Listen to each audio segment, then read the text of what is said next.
পরবর্তীতে এই কুফার মানুষরাই কাকে শহীদ করেছিল? কথা বলা ইমামে হুসাইনকে। কাকে? ইমাম হুসাইনকে পরবর্তীতে কুফার মানুষরা শহীদ করেছিল। কুফায় বেশ কিছু মানুষ তৈরি করে ফেলেন অ্যাক্টিভ। ওখান থেকে চলে গেলেন শাম। তখন শামের গভর্নর ছিল আমিরে মুয়াবিয়া। আমিরে মুয়াবিয়া তাড়িয়ে দিল, মিশরে চলে গেল, তার মিশন সাকসেস করে ফেললো। তিন দেশ বেশি লোক হলো, মিশর, শাম, এই কুফা আর বাসরা। এই তিন দেশের মানুষকে নিয়ে মদিনায় এসে উসমানের বিরুদ্ধে অ্যাটাক করলেন। তখন উসমান কোরআন শরীফ সূরা বাকারা পড়ছিলেন, পিছন দিক দিয়ে উসমানের গর্দানে মারলেন। উসমানের গর্দান কেটে দুটুকরো হয়ে গেল। উসমানের শরীরের রক্তটা কোরআন শরীফ সূরা বাকারার মধ্যে যে পড়ল, সঙ্গে সঙ্গে উসমান শাহাদাত বরণ করলেন। উসমানকে বাঁচাতে গিয়েছিলেন তার স্ত্রী হাত রাখলেন, স্ত্রীর হাতটাও কেটে চলে গেল।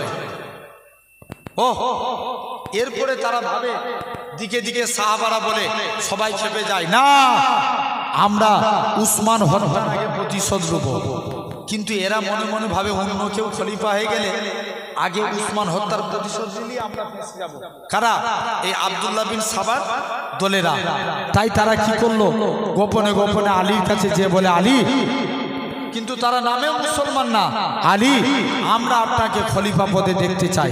আলী বলছে না, জোর করে আলীকে খলিফা পদ করে দিলেন। এভাবে মুসলমানের মধ্যে তখন থেকে বিভেদ শুরু হলো। আলীর সঙ্গে যেটা আম্মাজান আয়েশার যে যুদ্ধ হয়েছিল, যেটাকে বলা হয় সিফিনের যুদ্ধ, শুনেছেন না? আলীর সঙ্গে উটের জঙ্গে জামাল, উটের যুদ্ধ হয়েছিল, জেনে রেখে দেন। আলী হুজুর ওই যুদ্ধ করি না, আলীর নামে এই আব্দুল্লাহ বিন সাবার দলের লোকেরা আলীর নামে চাপিয়ে দিল। মুসলমানে আবার যুদ্ধ লেগে গেল। ওই জঙ্গে জামাল যুদ্ধে 60,000 মুসলমান শহীদ হয়েছিল। কত? 7 নয়, 60। কত? 60,000। মন দিয়ে শুনো।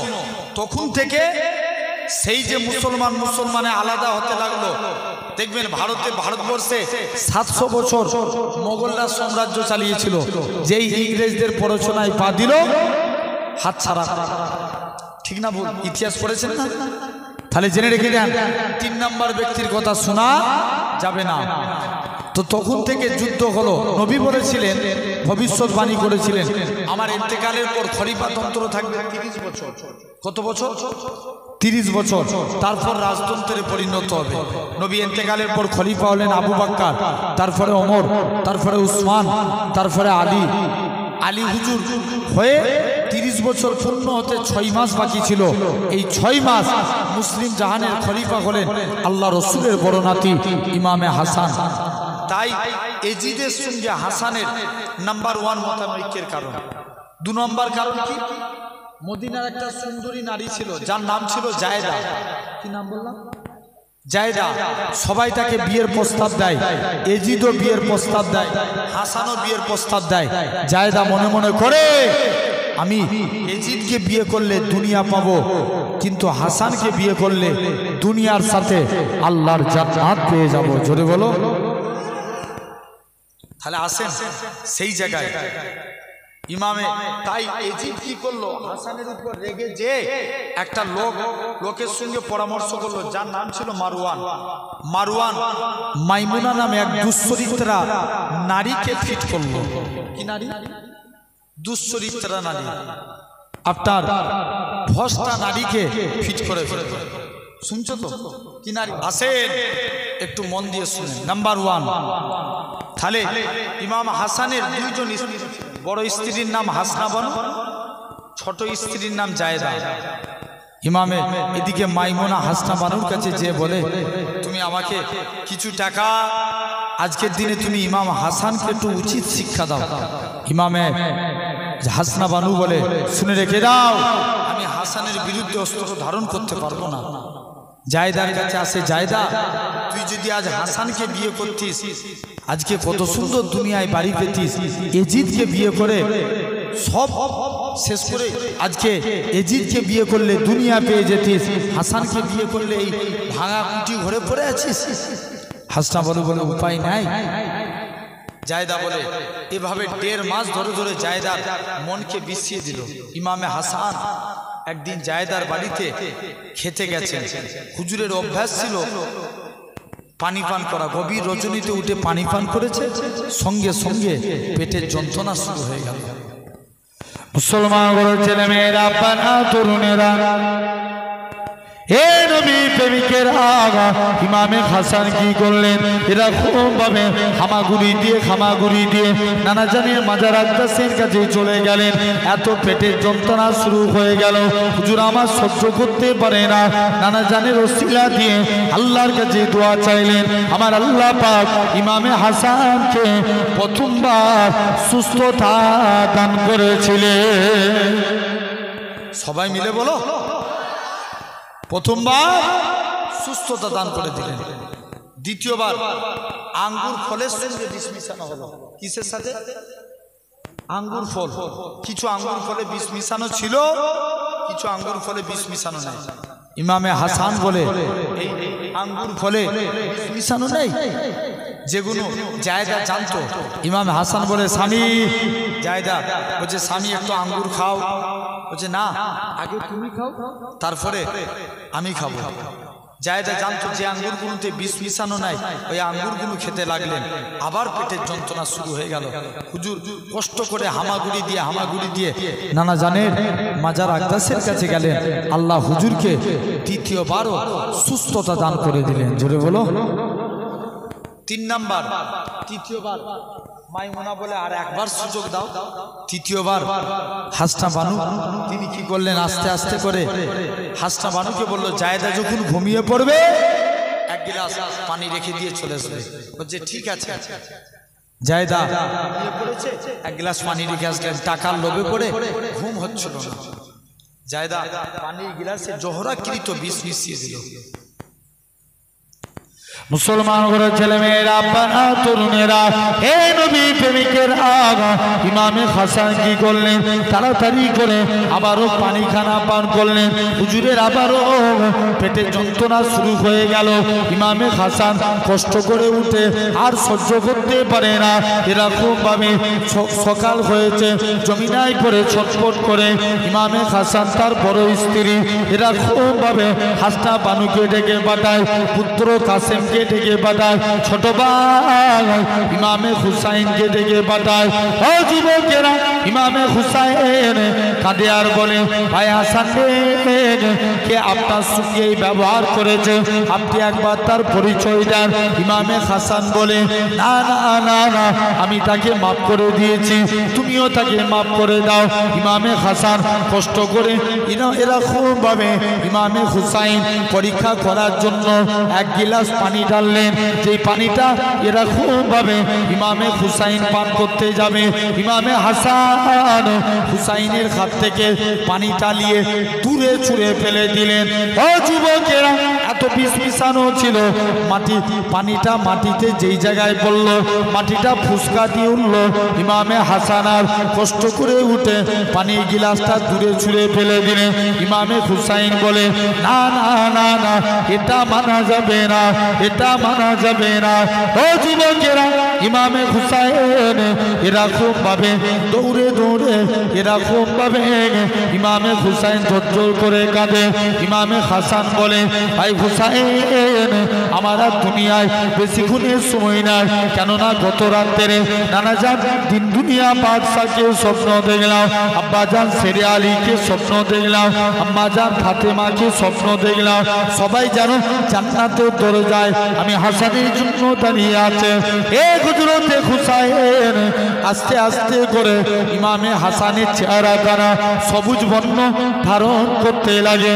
ইমামে হাসান বলে, ভাই হুসাইন, তুমি কি জানো, নানাজান যখন মিরাজ শরীফে গিয়েছিল, নানাজান আল্লাহ পাকে জান্নাত জাহান্নাম খানা ঘুরে ঘুরে তাকিয়েছিল।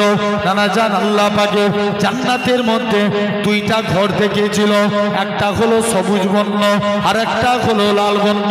নানাজান জিবরাইল আমিনকে বলে, হে হযরতে জিবরাইল, বলো তো দেখি সবুজ বর্ণের ঘরটা কার? হযরতে জিবরাইল আমিন বলে, ইয়া রাসূলুল্লাহ হাবিবাল্লাহ, ইয়া রাসূলুল্লাহ হাবিবাল্লাহ, সবুজ বর্ণের ঘরটা হলো আপনার বড় নাতি নওসায়ে রাসূল ইমামে হাসানের জন্য।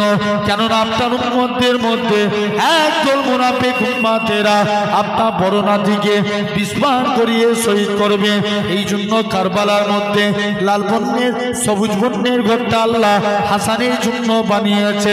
তবে লাল বর্ণের ঘরটা ইমামে হুসাইনের জন্য। কেননা কারবালা প্রান্তরে ইমামে হুসাইনকে কারবালা প্রান্তরে নবী পরিবার বর্গদের রক্তে গোটা কারবালা প্রান্তরটা লাল লাল হয়ে যাবে। ইমামে হুসাইনের জন্য লাল বর্ণের ঘরটা আল্লাহ জান্নাতে বানিয়েছে। ইমামে হাসান কাঁদে আর বলে, তবে ভাই হুসাইন জীবনে ন্যায়ের পথে থাকবে, হকের পথে থাকবে, ন্যায়ের পথে থাকতেও যদি জীবন দিতে হয় তাতেও তুমি রাজি হয়ে যাবে। ও ইমামে হাসান শহীদ হয়ে গেল। আস্তে আস্তে করে ইমামে হাসান শহীদ হয়ে গেছে। হুসাইন কুফাবাসীরা বারবার করে চিঠি লিখে, সবাই অনেক বড় ইতিহাস কারবালার ময়দানে। বাচ্চারা পানির জন্য যুদ্ধ শুরু হয়ে যায়। ইমামে হুসাইন বলে, এই কুফাবাসীরা তোমরা কি জানো আমি কোন হুসাইন? কার বিরুদ্ধে অস্ত্র ধারণ করেছো? আমি সেই হুসাইন যিনি হলো জান্নাতি যুবকদের সরদার। জোরে বলো, তোমরা তার বিরুদ্ধে অস্ত্র ধারণ করেছো? ইমামে হুসাইন কাঁদে আর বলে, হে কুফাবাসীরা, হে ইবনে জিয়াদের সৈন্যরা, তোমরা কি জানো আমি কোন হুসাইন? যে হুসাইনের নামে তোমরা নামাজের মাধ্যমে দরুদ পড়ো, আল্লাহুম্মা বারিক আলা মুহাম্মাদ ওয়া আলা আলি মুহাম্মাদ। হে কুফাবাসীরা, হে ইবনে জিয়াদের সৈন্যরা, তোমরা কি জানো আমি কোন হুসাইন? যে হুসাইন আমার নানা যান কোন এক টাইমে নামাজরত অবস্থায় আছে, আমি হুসাইন নানা যান বলে আল্লাহ নবী পিঠেতে চড়ে বসলাম, আল্লাহ নবী সিজদারত অবস্থায় আছে, আমি হুসাইন নানা জানের পিঠ থেকে নামি না, আল্লাহ নবী সিজদার তসবিহখানা বাড়াতে লাগে, সুবহান রাব্বিয়াল আলা, সুবহান রাব্বিয়াল আলা, সুবহান রাব্বিয়াল আলা। আল্লাহ নবী নাতি ইমামে হুসাইন আল্লাহ নবী পিঠ থেকে নামে না, আমার আল্লাহ পাক জিবরাইল আমিনকে পাঠিয়ে দেয়, হে হযরত জিবরাইল চলে যাও আমার রাসূলুল্লাহকে জানিয়ে দাও তাদের নানা নাতির খেলাটাকে আমি আল্লাহ পাক কবুল করে নিয়েছি। একটু জোরে বলো না, সবাই মিলে একটু জোরে বলো। যাও সেই হুসাইনের বিরুদ্ধে অস্ত্র ধারণ করবে। কিছু মানুষ ইমামে হুসাইনের পক্ষে যোগ দিয়ে দিল। কার পক্ষে? হুসাইনের পক্ষে। সবাই একে একে জিহাদের ময়দানে যায়। ইমামে হুসাইন বলে আমিও যুদ্ধের ময়দানে যাব। একে একে যেই যায় সবাই শহীদ হয়ে যায়। ইমামে হুসাইন জিহাদের ময়দানে চলে গেল। মুসলমান ঘরের ছেলে মেয়েরা, আপনারা তরুণেরা, এমন কোন দুনিয়ায় মারদের বাচ্চা নাই ইমামে হুসাইনের সঙ্গে লড়াই করে এরা খুব ভাবে বীর বিক্রমে তরবারি চালাতে লাগে। পিছন থেকে একটা আওয়াজ আসে, হুসাইন হুসাইন বলে একটা আওয়াজ আসে। হযরত ইমামে হুসাইন তরবারি খানা বন্ধ করে দিলেন, যুদ্ধ করা বন্ধ করে দিলেন। তাকিয়ে থাকেন তিনার নানা যান তিন দুনিয়া বাজু দাঁড়িয়ে আছে, এক হাতে আবে কৌসারের পানি আর এক হাতে খালি বোতল। এ আমার কলিজার টুকরা হুসাইন, আর তোমায় যুদ্ধের পরিচয় দিতে হবে না, তুমি যে শেরে খুদার বেটা এর পরিচয় তুমি দিয়ে দিয়েছ। হে হযরত হুসাইন, আমি তোমার নানা যান কেন তোমাকে কারবালা প্রান্তরে পাঠিয়েছি? হুসাইন রে, তুমি যে শহীদ হয়ে যাবে, তুমি যে মারা যাবে, তোমার ওই রক্তগুলো আমি তোমার নানা যান খালি বোতলের মধ্যে করে রাখবো। কাল কিয়ামতের ময়দানে যেদিন আমার উম্মতীদের গুনার পাল্লা ভারী হয়ে যাবে, তোমার এক তোমার রক্ত তাদের নেকির পাল্লায় দিয়ে দেবো, যার ওসিলাতে আল্লাহ পাক আমার উম্মতীদের নেকি পাল্লা ভারী করে দিবে। একটু জোরে বলবে না? সেই হুসাইন, তাদের বিরুদ্ধে আমরা অস্ত্র ধারণ করেছি। তুমি কি জানো এ কুফাবাসী, তোমরা কি জানো আমি কোন হুসাইন যার বিরুদ্ধে তোমরা অস্ত্র ধারণ করেছো? আমরা প্রত্যেকেই চাই জান্নাতি হব। নবী বলছেন 3 শ্রেণীর ব্যক্তি জান্নাতি। 1 নাম্বার যে ন্যায়পরায়ণ নেতা। আমার সমাজে ন্যায়পরায়ণ মানুষ পাওয়া যায়? কথা বলে না, পাওয়া যায়? 90% এখন চোর। ভুল বলছি না ঠিক বলছি? কথা বল, জোর করে বলো। নবীর একজন সাহাবী ছিলেন যিনার নাম ছিল আবু সাঈদ। তিনি তার এলাকার মানুষদের ডাকছে, তার ব্যাপারে ওমর ফারুকের কাছে তার এলাকার মানুষেরা 3টে বিষয়ে নালিশ করেছে। 1 নাম্বার, হুজুর আবু সাঈদ রাজ দরবারে যখনই আসে লেট করে আসে। 2 নাম্বার, আবু সাঈদ সন্ধ্যার পর সপ্তাহে একটা দিন কামাই করে। 3 নাম্বার, আবু সাঈদ কারুর সন্ধ্যার পর কারুর বিচার করে না। এর কারণটা কি? মুসলমান ঘরের ছেলে মেয়েরা, আব্বারা, তরুণেরা, হে নবী প্রেমিকের আগা আল্লাহ নবী সাহাবী হযরতে আবু সাঈদ বলে, ভাই ওমর রে, শুনে রেখে দাও, আমার এলাকার মানুষেরা আমার ব্যাপারে নালিশ করতে পারে, তবে আমি ইচ্ছা করে কোনো অন্যায় করি না। 1 নাম্বার কারণ, তুমি সপ্তাহে একটা দিন করে কেন কামাই করো, এরকম ভাবে প্রতিদিন কেন লেট করো? হযরতে আবু সাঈদ বলে, হে রাসূলুল্লাহ সাহাবী, হে হযরতে ওমর, কেন না শুনে রেখে দেন, আমার বাড়িতে আমার স্ত্রী একা মানুষ, মাঝে মাঝে আমি আমার স্ত্রীর কাজে সাহায্য করি, এই জন্য আমার লেট হয়ে যায়। 2 নাম্বার কারণ, তুমি সপ্তাহে একটা দিন করে কেন কামাই করো? হযরতে আবু সাঈদ বলে, ভাই ওমর রে, আল্লাহ নবী জানিয়েছেন তোমরা পবিত্র জামা পরে মসজিদের দিকে জুম্মার দিনে যাও, কিন্তু আমার পরো নাই একটা মাত্র জামা, আমি যাতে করে জুম্মার নামাজটা আদায় করতে পারি, এই জন্য সপ্তাহে একটা দিন করে জামাটাকে ধুইতো করি, এই জন্য আমার লেট হয়ে যায়। 3 নাম্বার কারণ, তুমি সপ্তাহে এরকম ভাবে প্রতিদিন সন্ধ্যার পরে কারুর বিচার কেন করো না? হযরতে আবু সাঈদ বলে, হে রাসূলুল্লাহ সাহাবী, হে হযরতে ওমর, আল্লাহ নবী জানিয়েছে তোমরা তাড়াতাড়ি করে ঈশার নামাজ পড়ে ঘুমিয়ে পড়বে, কবি রজনীতে উঠে তাহাজ্জুদের নামাজ পড়বে, কেননা আমি রাসূলুল্লাহ এই আমল খানা করি। আমি নবীর এই আমলটা করি। এটা হলো 1 নাম্বার। 2 নাম্বার, জান্নাতি তারাই অধিক সন্তান প্রসবকারিনী মা বাপ। আচ্ছা বলো তো ভাই, এখন সন্তানের হার বেড়েছে না কমেছে? বেড়েছে? কথা বলো। কমে গেছে। আগেকার যুগে বাপ দাদুদের কটা করে ছেলে পুলে হতো? 10টা 12টা হতো না? তারপরে জেনারেশন 8টা 9টা, তারপরে জেনারেশন 6টা 7টা, এখন এসে দাঁড়িয়েছে 2টো 1টা। ঠিক না ভুল? আর নবী বলছে যে আমার উম্মতের সংখ্যা যত বাড়াবে, কিয়ামতের দিন আমি নবী তার জন্য আল্লাহর কাছে গর্ব প্রকাশ করব, কারণ সমস্ত নবীর থেকে আমি নবী, আমার উম্মতের সংখ্যা বেশি। জোরে বলো। এটা নবী বলছেন। 3য় নম্বর, ফি সাবিলিল্লাহ, যারা আল্লাহর পথে জিহাদ করে শহীদ হয়। নবীর একজন সাহাবী ছিলেন যিনার 2টা চোখ ছিল অন্ধ। কটা চোখ? কথা বলে না। 2টা চোখই অন্ধ। নবীর কাছে গেছে, হুজুর অনুমতি দেন একটু যুদ্ধের ময়দানে যাই। আল্লাহ নবী বলছে, বাবা তুমি কানা মানুষ কি করে যুদ্ধ করবে? হুজুর অনুমতি দেন না, আমি একটু যুদ্ধের ময়দানে যাই। আল্লাহ নবী বলছে, ঠিক আছে বাবা চলে যাও, তোমাকে যা লাগবে না জিহাদের ময়দানে। সাহাবী আগো বাড়ি চলে এসছে। পরের দিন মনে মনে করছে, আল্লাহ আর একবার যাই না নবীর কাছে, যদি 2য় দিন নবীর অন্তরটা নরম হয়, আমাকে যদি যুদ্ধে যাবার অনুমতি দিয়ে দেয়। কানা মানুষ আবার 2য় দিন নবীর দরবারে চলে আসলেন। মুসলমান ঘরের ছেলে মেয়েরা, আব্বারা, তরুণেরা, এ নবী প্রেমিকেরা, আল্লাহ নবী সাহাবী হযরত আব্দুল্লাহ ইবনে উম্মে মাকতুম আল্লাহ নবীর দরবারে চলে আসলেন।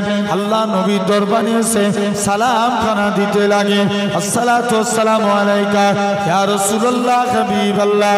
ও যুবকেরা, আল্লাহ নবী সালামের উত্তর খানা দিলেন।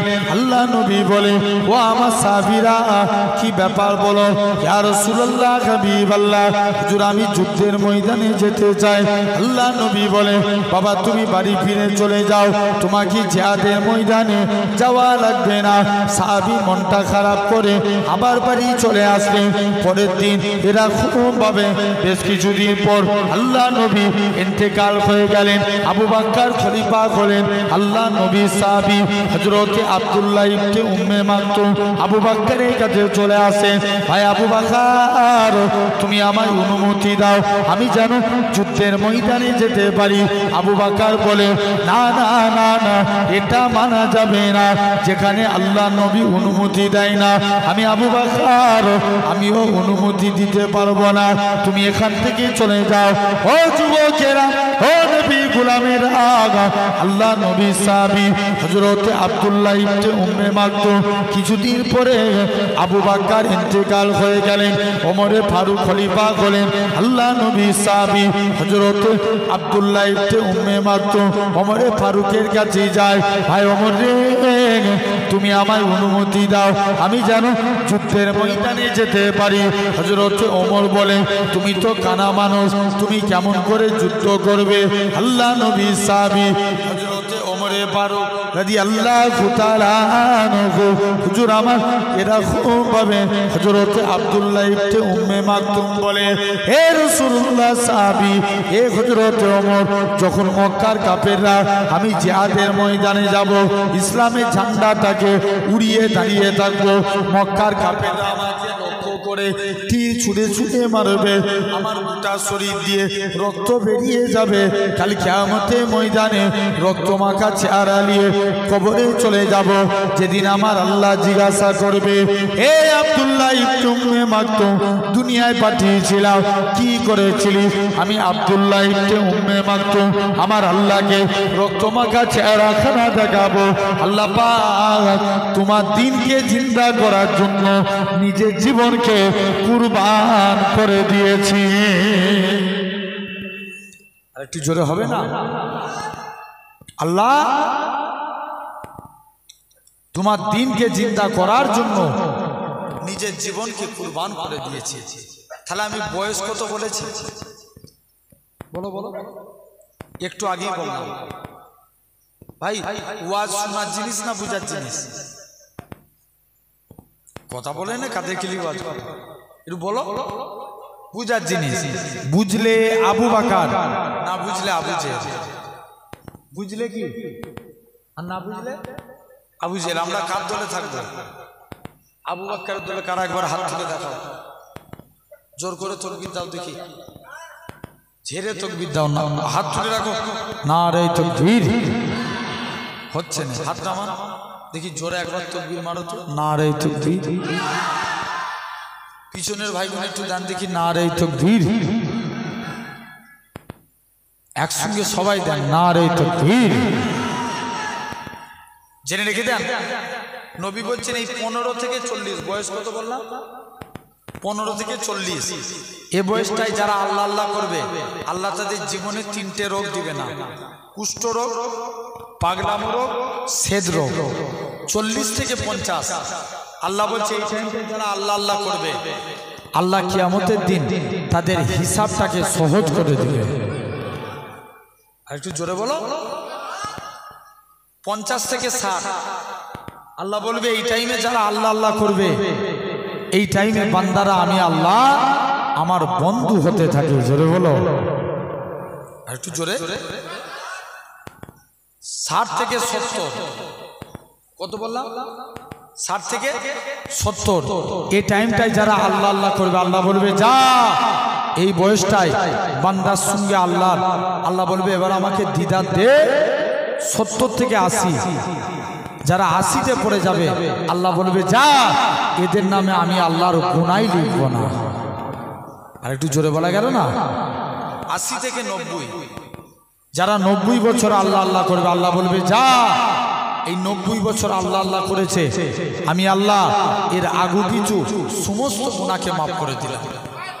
আরো জোরে বলা গেল না? জেনে রেখে দেন। তাহলে আজ লক্ষ্য করা লাগবে, আজকে আপনাকে আমাকেও ভাবা লাগবে। তাহলে বয়স বাড়লে দুনিয়ার মানুষ দূরে ছুঁড়ে ফেলে দেয়, কিন্তু বয়স বাড়লে আমার আল্লাহ কাছে টেনে নেয়। জোরে বলো, একটু জোরে বলো। আসেন এরকম ভাবে দেখেন, তাহলে আল্লাহ অধিক গুণে ভালোবাসেন, আমরাও আল্লাহকে মহব্বত করব, বলো ইনশাআল্লাহ। ভাই আমাদের কাছে ঈমান আগে না মুসলমান আগে? জোর করে বলো, ঠিক করে বলো। ঈমান আগে? জোরে বলো। ঈমান আগে। ভাই ঈমান না থাকলে সে কি মুসলমান? কথা বলে না। ঈমান না থাকলে সে কি মুসলমান? মুসলমানই না। আমাদের ঈমান 4 প্রকার: ইলমুল ইয়াকিন, আইনুল ইয়াকিন, গায়বুল ইয়াকিন, বাসুল ইয়াকিন। ইলমুল ইয়াকিন জ্ঞানের দ্বারা ঈমান। কিসের দ্বারা? একটু সারা দিতে হবে, বলো। জ্ঞানের দ্বারা। আল্লাহ আমাদের জন্য দুটো রাস্তা রেখেছেন, একটা ভালো আর একটা খারাপ। ভালো রাস্তায় হারলে জান্নাত, খারাপ রাস্তায় হারলে আমরা ভালো রাস্তায় হারবো না খারাপ রাস্তায় হারবো। এটা কিসের দ্বারা সিলেক্টেড করি? ব্রেনের দ্বারা, জ্ঞানের দ্বারা। এটার নামই ইলমুল ইয়াকিন। 2 নাম্বার আইনুল ইয়াকিন, চোখের দ্বারা ঈমান। কিসের দ্বারা? চোখের দ্বারা। আল্লাহ আমাদের জন্য দেখবেন অনেকে দীঘায় যান না, কথা বলে। দীঘায় গেছে না যায়নি? অনেকে দীঘায় যায় না, যায় না? যাই। দেখবেন দীঘায় এখন একটা বিরাট বড় মন্দির হয়েছে না? নাম কি? জগন্নাথ ধাম। 1600 কোটি টাকা খরচা করে মন্দির হয়েছে, দেখবেন। কিন্তু বলে এই দীঘার জমিনে 1600 কোটি টাকা খরচা করে মন্দির বানানো হলো, 50 লাখ টাকা খরচা করে মসজিদ বানানোর দরকার ছিল না? ছিল না? জোর করে বলে ছিল। দেখবেন এখন দীঘার সমুদ্রে যাবেন, সমুদ্রে পানি ঢেউ খেলে না? কি খেলে? ঢেউ খেলে। কলকাতায় একটা পার্ক আছে, নিকো পার্ক। এই নিকো পার্কের পানি মাঝে মাঝে ঢেউ মারে, আবার মাঝে মাঝে বন্ধ হয়ে যায়, মেশিনের সাহায্যে ঢেউ খেলে। Water park. তাহলে এই পানি মাঝে মাঝে ঢেউ মারে, মাঝে মাঝে বন্ধ হয়ে যায়। কিন্তু যারা সমুদ্র দেখেছেন বলেন 1 সেকেন্ডের জন্য সমুদ্রের পানি বন্ধ হয়ে ঢেউ খেলে না? এটা চোখ দিয়ে দেখে ঈমান আনা। হাওড়া ব্রিজ ঝুলানো সেতু না? হাওড়া ব্রিজের দুধারে দুটো পিলার আছে না? না, কথা বলে আছে। তারপরে হাওড়া ব্রিজ ঝুলানো সেতু, জেনে রেখে দেন। আমার ঘরের যুবকরা বলে, দেখেছিস বিজ্ঞানীদের কি ব্রেন, হাওড়া ব্রিজকে ঝুলানো সেতু করেছে। হাওড়া ব্রিজের দুধারে দুটো পিলার আছে, কিন্তু আমার আল্লাহ আসমানকে বিনা খুঁটির দ্বারাই দাঁড় কাটিয়ে রেখেছে। জোরে বলো, আর একটু চিল্লে বলো। এটা হলো 2 নম্বর। 3 নাম্বার আমরা আল্লাহ মানি দেখে না, না দেখে? না দেখে। 4র্থ নাম্বার বাসুল ইয়াকিন, ঠেলায় পড়লে আল্লাহকে ডাকা। কিসে পড়লে? ঠেলায় পড়লে, যখন বিপদে পড়ে তখন আল্লাহকে ডাকে। বিপদ থেকে উদ্ধার হয়ে গেলে আল্লাহ ভুলে যায়, ঠিক না? জেনে রেখে দেন। আসেন তাহলে আমাদের ঈমান আগে। প্রথমে ঈমান, তারপরে মুসলমান। মুসলমান আবার 2 প্রকার, একটা মুসলমান আর একটা ঈমানদার মুসলমান। আমরা কোন দলটাই থাকতে চাই? জোর করে বলো। ঈমানদার মুসলমান। আমরা ঈমানদার মুসলমান। জেনে রেখে দেন ভাই, সলমান খানও মুসলমান, শাহরুখ খানও মুসলমান। এরা মুখে পড়ে লা ইলাহা ইল্লাল্লাহ, আবার দেবদেবীর কাছে মাথা নত করে, আছে না? কিন্তু মুসলমান হতে হবে ঈমানদার মুসলমান। আসেন 1 নাম্বার কি? আমাদের ইসলামের 5টা খুঁটি। কটা? 5টা। কলেমা, নামাজ, রোজা, হজ, যাকাত। এই 5টা খুঁটি হলো ঈমানদার মুসলমান হতে গেলে 5টা খুঁটি মানতে হবে। কলেমা। এখন দিকে দিকে যেদিকেই তাকাবেন কলেমাকে মিটানোর চেষ্টা চলে, ঠিক না ভুল বলছি? জোর করে বলো, একটু জোরে আওয়াজ চলছে না? কলেমাকে মিটানোর চেষ্টা চলে, জেনে রেখে দাও, লক্ষ্য করে দেখো, দিকে দিকে যেদিকেই তাকাবেন আমার কওমের উপরে মহাবিলিঞ্চিং এর নামে পিটিয়ে পিটিয়ে মারা হয়, লাভ জিহাদের নামে তাদেরকে পিটিয়ে পিটিয়ে মারা হয়। আমার ঘরের মেয়েরা বোরখা পরে স্কুল কলেজে গেলে এদেরকে দেখে স্লেজিং ইফটিজিং করা হয়। শুধু তাই নয়, মসজিদে মুয়াজ্জিন আজান দিলে এদের নামে জরিমানা ফেলা হয়। এরা চায় ইসলাম মিটে যাক, তবে আজ আপনাদের সামনে বলে দিয়ে যায়, যতদিন পূর্ব আকাশ থেকে সূর্য উদিত হয়ে পশ্চিম আকাশে ডুববে, ইনশাআল্লাহ ইসলাম জিন্দাবাদ ছিল, জিন্দাবাদ আছে, জিন্দাবাদ থাকবে। জোরে বলে আর একটু চিল্লে বলো, মনে হচ্ছে গুনাহ হবে নাকি? জোরে বললে পিছনের ভাইগুলো একদম বলছে না, জোর করে বলো সুবহানাল্লাহ। আসেন লক্ষ্য করে দেখেন, এখন আবার শোনা যাচ্ছে খাজা হুজুরের মাজার ভেঙে দিবে, শুনেছেন না? কোন খাজা গারিবে নামাজ বাদশাহ আলমগীর, তিনি একদিন কোরআন পড়ছে, কোরআন পড়তে পড়তে কোরআনের একটা আয়াত থাকছে, আলা ইন্না আউলিয়া আল্লাহ, আল্লাহর ওলি বান্দা যারা এরা মরে না, মরেও এরা জিন্দা। জোরে বলবে না? বলছে চলো আজকে দিল্লির জমিনে কবরস্থানে যাব, যে সালাম দেব যদি উত্তর পাই জানবো আল্লাহর ওলির কবর, উত্তর না পেলে জানবো এটা আল্লাহর ওলির কবর নয়। চলো দিল্লি জমিনে চলে গেলেন। মুসলমান ঘরের ছেলে মেয়েরা, আব্বা না তোর মেয়েরা, হে নবী প্রেমিকের আগা, এরকম ভাবে বাদশাহ আলমগীর দিল্লি জমিনে চলে গেলেন। একটা কবরস্থানে সালাম দেয়, প্রথমবার সালাম দেয় আসসালামু আলাইকুম ইয়া আহলাল কবর, কবর থেকে কোনো আওয়াজ আসে না। দ্বিতীয়বার সালাম দেয় আসসালামু আলাইকুম ইয়া আহলাল কবর, দ্বিতীয়বারও কোনো আওয়াজ আসে না। বাদশাহ আলমগীর বলে, হে আমার সৈন্যরা কবরটাকে ভেঙে দাও। আরেকবার সালাম দেবো, তৃতীয়বার সালাম দেয় আসসালামু আলাইকুম ইয়া আহলাল কবর, তৃতীয়বারও কোনো আওয়াজ আসে না। বাদশাহ আলমগীর বলে, হে আমার সৈন্যরা এরকম ভাবে কবরটাকে ভেঙে দাও। কবরটাকে ভেঙে দেওয়া হলো। কবর ভাঙতে ভাঙতে অবশেষে খাজা গারিবে নামাজি কবরের দিকে চলে গেলেন। প্রথমবার সালাম দেয় আসসালামু আলাইকুম ইয়া ওলি আল্লাহ, খাজা হুজুরের কবর থেকে কোনো আওয়াজ আসে না। দ্বিতীয়বার সালাম দেয় আসসালামু আলাইকুম ইয়া ওলি আল্লাহ, দ্বিতীয়বারও কোনো আওয়াজ আসে না।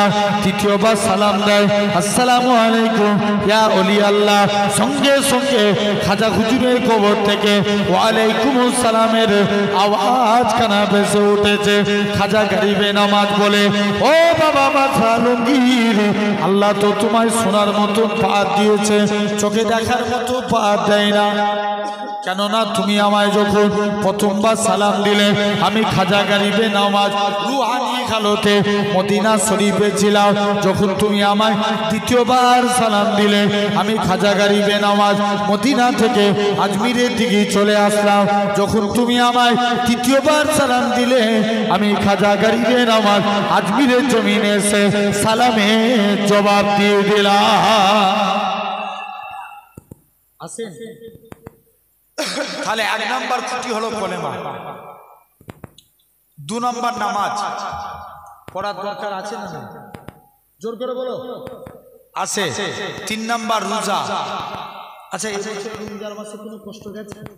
কোনো কষ্ট হয়নি, কিন্তু গত বছর তার আগের বছরে রমজান মাসে কত তাপমাত্রা ছিল না? কেরালার একটা যুবক সূর্যের বিরুদ্ধে পুলিশের কাছে মামলা করেছে, জেনে রেখে দাও। চতুর্থ নাম্বার জাকাত, পঞ্চম নম্বর হজ। এবছরে উমরা হজে গিয়েছিলাম, তো যে দেখি মদিনায় মক্কা শরীফে 9 দিন ছিলাম, 7 দিন মদিনায় 9 দিন ছিলাম, তো যে দেখি মদিনার তুলনায় মক্কায় ভিড় বেশি। কারণ মক্কায় অনেক মানুষ যায়, ওয়াহাবি যায়, লামাজাবি যায়, কিন্তু মদিনায় তারাই যায় যারা মুস্তফার গোলাম। জোরে বলো, আর একটু জোরে বলো। সবাই মদিনায় যায় না। এখন দেখুন অনেকে মশলা মারে, জুম্মা 2 দিন নামাজ পড়তে যে ইমামের ভুল ধরে, আছে না? নাই, দুটো নামাজ শিক্ষা কিতাব করে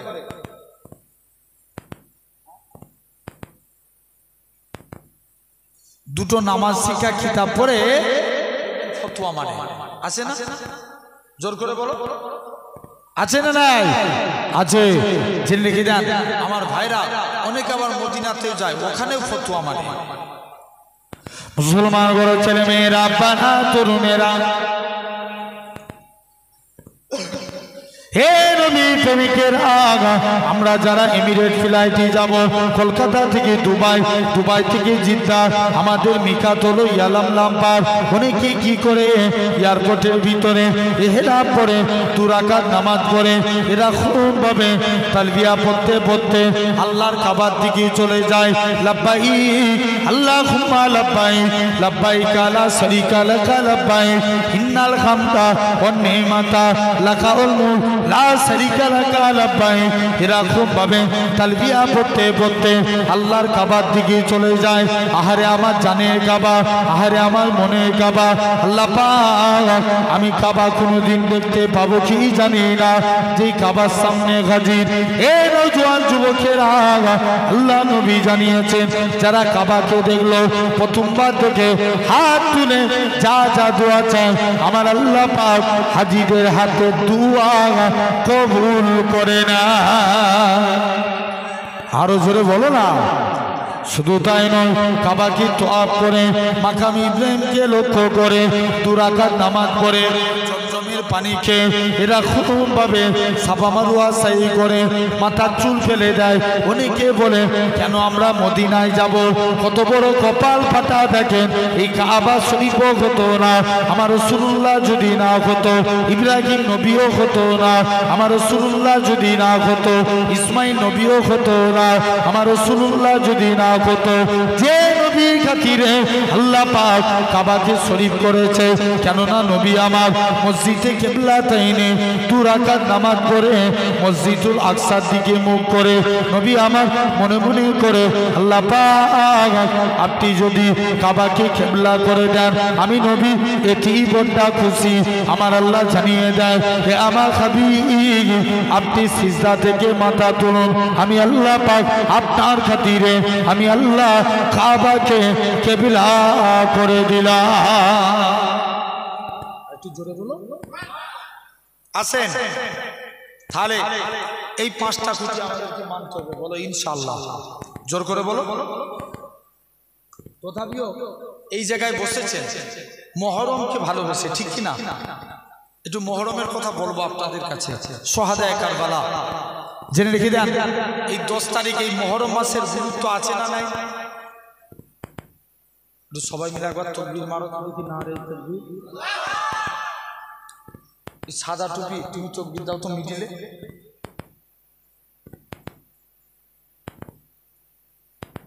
দাও দাও জোরে, গলায় জোরে আওয়াজ দিতে দাও দাও।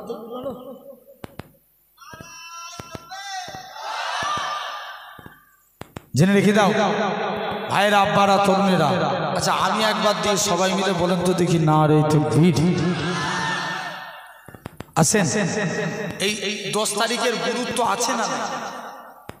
অনেক বেশি আছে, কারণ এই আশুরার 10 তারিখে আল্লাহ পৃথিবীকে সৃষ্টি করেছিলেন। আদি পিতা আদম নবীকে সৃষ্টি করেছিলেন। আদম নবী গন্ধমের ফল খেয়েছিলেন, আল্লাহ তওবাকে কবুল করেছিলেন। হযরতে নূহ আলাইহিস সালামকে আল্লাহ মাছের পেট থেকে মুক্ত করেছিলেন। এই নূহ আলাইহিস সালামকে বন্যার পানি থেকে মুক্ত করেছিলেন। ইউনুস নবীকে মাছের পেট থেকে মুক্ত করেছিলেন। ইউসুফ আলাইহিস সালামকে কুয়া থেকে মুক্ত করেছিলেন। ইয়াকুব আলাইহিস সালামকে দৃষ্টি শক্তি ফিরিয়ে দিয়েছিলেন। হযরতে এরকম ভাবে আইয়ুব আলাইহিস সালামকে আল্লাহ কুষ্ঠ রোগ থেকে বাঁচিয়েছিলেন। কোন আইয়ুব নবী? আল্লাহ যিনাকে বাদশাহী দান করেছিলেন। জোরে বলবেন না। সব ফেরেশতারা বলা কওয়া করছে আল্লাহ তোমার আইয়ুব মনে হচ্ছে তোমাকে আর আগের মতো ভালোবাসেন। আল্লাহ বলছে না রে, আমার আইয়ুব আমাকে আগের মতনই মহব্বত করে। আইয়ুব নবী অনেক ফসল চাষ করতেন, আল্লাহ পরীক্ষায় ফেলে দিলেন। যত ফসল চাষ করেছেন সব ফসল একে একে নষ্ট হয়ে গেল। গবাদি পশু রাখতেন, সব পশু নষ্ট হয়ে গেল। যত সেবিকা ছিল সবাই চলে গেল। আল্লাহ শরীরে রোগ দিলেন, কুষ্ঠ রোগ। আস্তে আস্তে বড় হয়ে গেল, বৃদ্ধি আকার ধারণ করলো, সবাই ছেড়ে চলে গেল, এক্সেপ্টেড আম্মাজান রহিমা ব্যতীত। রহিমা যখন দুর্গন্ধ বার হচ্ছে, গ্রামের লোকেরা বলছে চলে যাও, আইয়ুব নবীকে নিয়ে বাড়ি চলে যাও। আইয়ুব নবীকে এই জায়গায় আমরা দুর্গন্ধ সহ্য করতে পারবো না।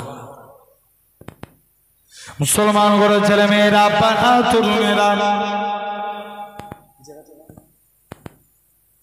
হে গুনার বনের মানুষের আগা শুনে রেখে দেন, আল্লাহ পাকের পয়গম্বর হযরত আইয়ুব আলাইহিস সালাম আম্মা জান রহিমা কি করলেন, তাড়াতাড়ি করে আম্মা জান রহিমা মনে মনে করে, আল্লাহ পাক আমার স্বামী যদি এরকম ভাবে আমি কোনো কিছু খাবার না আনতে পারি, আমার স্বামী না খেয়ে পেয়ে মরে যাবে। আম্মা জান রহিমা কি করলেন, লোকের বাড়িতে বাড়িতে কাজ করে কিছু খাবার এনে আল্লাহ নবী আইয়ুব আলাইহিস সালামকে দিতে লাগলেন। এভাবে দিন যায় রাত যায়। একদিনকার ঘটনা, শরীরে পোকাগুলো এত কামড় দেয়, আল্লাহ পাকের নবী হযরত আইয়ুব আলাইহিস সালাম একটা পোকা ঘা থেকে বার করে জমিনায় ফেলে দিলেন। হযরত আইয়ুব নবী মনে মনে করে পোকাটা জমিনায় পড়ে ছটফট করতে লাগে। হযরত আইয়ুব নবী ভাবে, আল্লাহ পাক এই পোকাটা আমি আইয়ুব নবীর শরীরের ঘায়ের রস খেয়ে বেঁচেছিল, আজকে একে আমি জমিনায় ফেলে দিয়েছি। আবার কি মন গেল, পোকাটাকে আস্তে আস্তে করে নিজে হাতের মধ্যে তুলে নিয়ে ওই ঘায়ের মধ্যে দিয়ে দিল। হে নওজোয়ান যুবকের আগা, হযরত আইয়ুব আলাইহিস সালাম আস্তে আস্তে করে পোকাটা আবার ঘায়ের মধ্যে ফেলে দিলেন। আইয়ুব নবী বলে, আল্লাহ আপনি যাতে রাজি, আমি আইয়ুব নবী তাতে রাজি, খুদা আপনি যাতে রাজি, আমি আইয়ুব তাতে রাজি। এরকম ভাবে 18 বছর কেটে গেল। আমার আল্লাহ পাক আইয়ুব নবীকে ডাক দিয়ে বলে, হে আমার নবী, হে হযরত আইয়ুব নবী, আপনি আপনার আজকের দিনে আপনি আমার পরীক্ষায় পাস করে গেছেন। হে হযরত নবী আইয়ুব, হুজুর আপনার হাতখানা বাড়িয়ে দেন। আজকের দিনে আপনার হাতখানা, আজকের দিনে আমি আল্লাহ আপনাকে কুষ্ঠ রোগ থেকে মুক্ত করে দিলাম। এটা ছিল আশুরার 10 তারিখ। একের পর এক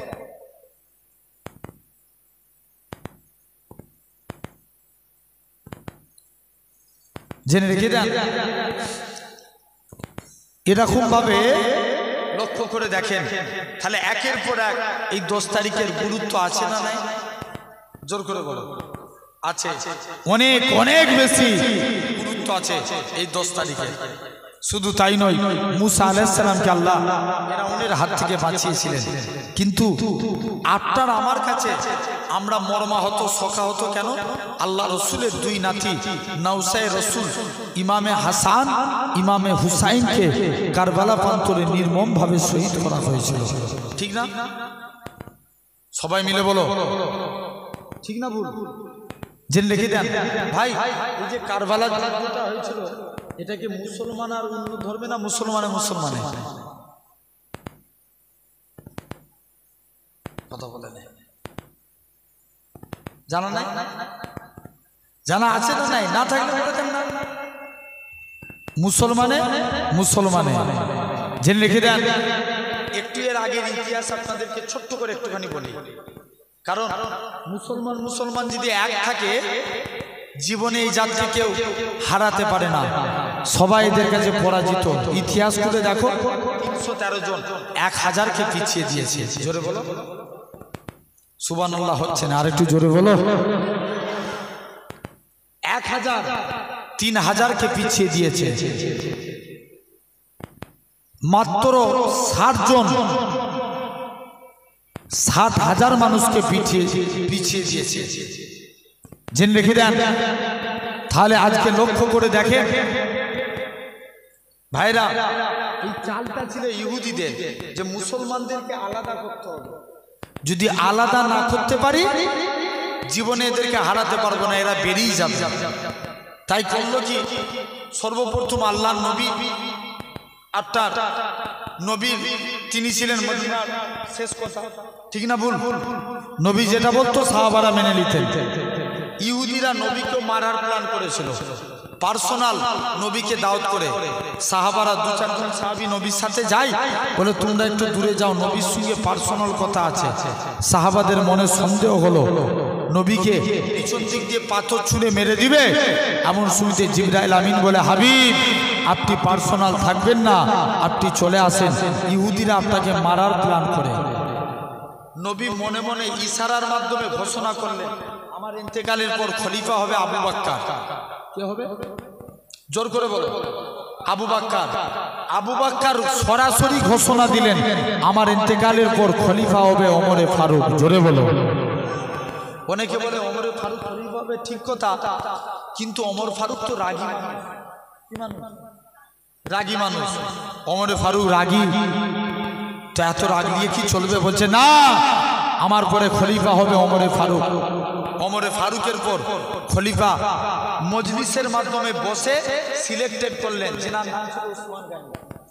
আবু বকর আর ওমর খুব কড়া মানুষ ছিলেন, ইসলামের বিরুদ্ধে কেউ কথা বললে তাদের শেষ করে দিতেন। ওমর কড়া ছিলেন না? 6টা দেশের নাম মনে করে, হ্যাঁ শুনছো? 6টা দেশ, ইয়ামান, বাসরা, মদিনা, শাম, কুফা, মিশর। কটা বললাম? কটা? আবার নামগুলো বলেন তো। ইয়ামান, তারপরে বাসরা, মদিনা, শাম, কুফা আর মিশর। কটা? 6টা। এই ইয়ামানে একজন ব্যক্তি জন্মগ্রহণ করলো, নামটা মনে রাখবেন, যার নাম ছিল আব্দুল্লাহ বিন সাবা। কি নাম বললাম? আব্দুল্লাহ বিন সাবা। সে ইহুদির ঘরে জন্ম নিল, আস্তে আস্তে বড় হলো, উসমানের পিরিয়ডে বড় হয়ে সে মনে মনে ভাবলো যে মুসলমানদেরকে আলাদা করতে হবে। তাই তিনি কি করলেন, মদিনা এসে লোক দেখানোর জন্য কলেমা পড়ে মুসলমান হলেন। কিন্তু আসলেই তিনি কে? কথা বলেন। আসলে আব্দুল্লাহ বিন সাবাকে ইহুদি। তিনি কে? ইহুদি। তিনার টার্গেট কি ছিল? মুসলমানে আলাদা করা। তাই তিনি মদিনা এসে নামের কলেমা পড়ে মুসলমান হলো। তসবিহ তাহলিল পড়ে উসমান গনিকে চিঠি লিখে পাঠায়, উসমান আমাকে মদিনার গভর্নর করো। উসমান বলছে না, আমি তোমাকে যোগ্য মনে করি না। রাগ হলো, উসমানের বিরুদ্ধে লোককে খেপিয়ে তুলতে লাগলো। যখন উসমান গনি জানতে পারলো, তিনি মদিনা থেকে বার করে দিলেন। তিনি চলে গেলেন বাসরা। বাসরা, সেখানে যে কিছু মানুষকে উসমানের বিরুদ্ধে, উসমান রাজ দরবারের টাকা নিজের পরিবার বর্গদের নিয়ে খায়। বাসরার মানুষ তাড়িয়ে দিলেন, চলে গেলেন কুফায়।